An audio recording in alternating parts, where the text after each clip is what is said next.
In the chaos of the Iraq War, facing daily ambushes and death, a Navy SEAL commander discovered the paradoxical secret to total control. Today, we're diving deep into the mindset of that modern warrior philosopher, Jocko Willink, a man who basically found a universal law of success in what was, at the time, the most violent place on Earth. So, what is that secret? Well, it turns out it forms the absolute core of his entire philosophy. It's not just a nice idea, it's a code of conduct that was literally born from the need to survive, which he later turned into a blueprint for mastering, well, pretty much every aspect of life. So to really get it, we're going to break down his entire journey and his whole methodology. First, we'll start where this whole philosophy was really put to the test, in the crucible of Ramadi. Then we're going to rewind a bit to see how the man himself was forged in struggle. After that, we will define his core philosophy, break down the daily systems he uses to actually execute on it, see how he transformed from this elite warrior to a cultural icon, and then at the end, we'll bring it all back to you and your own path to freedom. Okay, so picture this. It's 2006. Ramadi, Iraq is the absolute epicenter of the insurgency. It's this brutal, unpredictable mess of urban warfare. And this is where we find Jocko Willink, leading the most decorated special operations unit of the entire Iraq War, Task Unit Bruiser. In an environment where chaos was the only thing you could count on, the normal way of doing things, the conventional approach to leadership, that was a death sentence.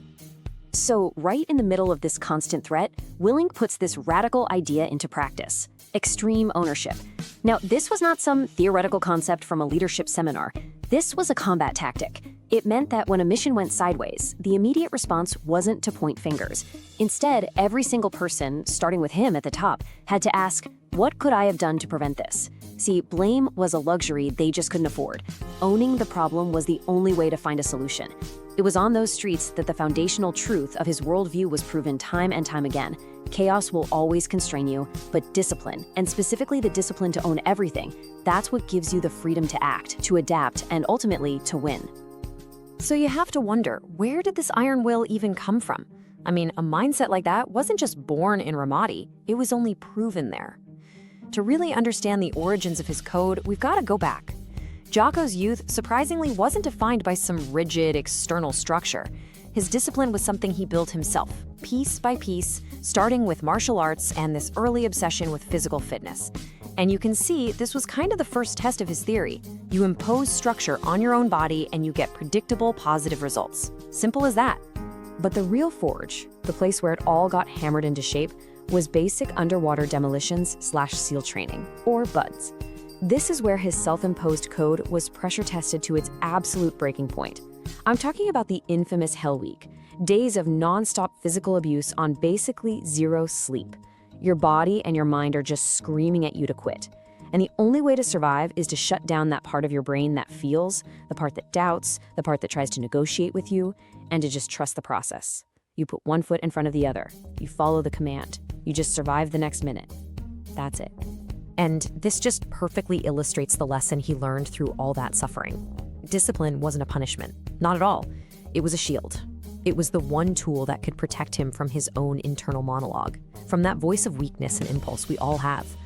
By controlling his immediate physical actions, by choosing process over pain, he discovered the ultimate form of personal power. And that realization, that would become the very bedrock of his entire philosophy. All right, so now let's see how this experience builds into his central thesis, the phrase he's become so famous for. And look, this isn't just some catchy slogan for a t-shirt. It's a systematic approach to life, which we're calling discipline equals freedom applied. And it's a direct rejection of how most of us are taught to view the world. Just think about it for a second. Our society often frames discipline as a cage, a set of rules that holds you back, that restricts you. We celebrate spontaneity and freedom from obligation. But Jocko's philosophy completely flips this idea on its head. He argues that the undisciplined person isn't free at all. In fact, they're a slave to their moods, to their appetites, to their procrastination, to their fears. They are literally imprisoned by their own weakness. The alternative, his solution, is to make a proactive decision to build your own structure. It's about choosing the hard thing now, the early morning workout, tackling that difficult project, having that honest but uncomfortable conversation in order to purchase your freedom later. We're talking about freedom from poor health, freedom from financial stress, freedom from regret. It's like you're playing offense against your future weaker self. And here's how it actually works in your head. This is the operating system. First, you identify the impulse, that desire for the snooze button, the urge to avoid a tough task. Second, you consciously deprioritize that feeling. You hear it, you acknowledge it, but you refuse to let it be the decision maker. Third, you elevate your commitment to the process, to the schedule you already set for yourself. Fourth, you just execute. You get out of bed, you do the work. The feeling follows the action, not the other way around. And the result of repeating this little loop thousands and thousands of times, that is true freedom. Freedom from your own self-sabotage. You know, a philosophy is completely useless without action. It's just a bunch of nice words. So, how does this mindset actually show up every single day? It's not about vague intentions, it's about non-negotiable systems. These are the gears that make the machine run. And it all starts here. Before the sun is up, before the enemy is up, before your own excuses have a chance to wake up. The 4:30 a.m. alarm is probably his most famous ritual. But here's the thing, the time itself isn't the real goal. The goal is to consciously choose a hard thing as the very first decision of the day. It's all about winning that first battle, the one against the warmth and comfort of your own bed. And the protocol for that first battle is absolutely critical. Number 1, wake up before the alarm if you can, taking control away from even the clock. 2, immediate physical movement. No lying in bed, no checking your phone. Your feet hit the floor and you move, straight to the workout clothes you laid out the night before. And 3, no deliberation. The moment you start that little negotiation with yourself, you've already started to lose.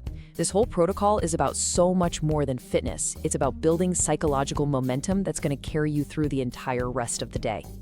Now, that physical discipline is paired with an equally tough intellectual discipline.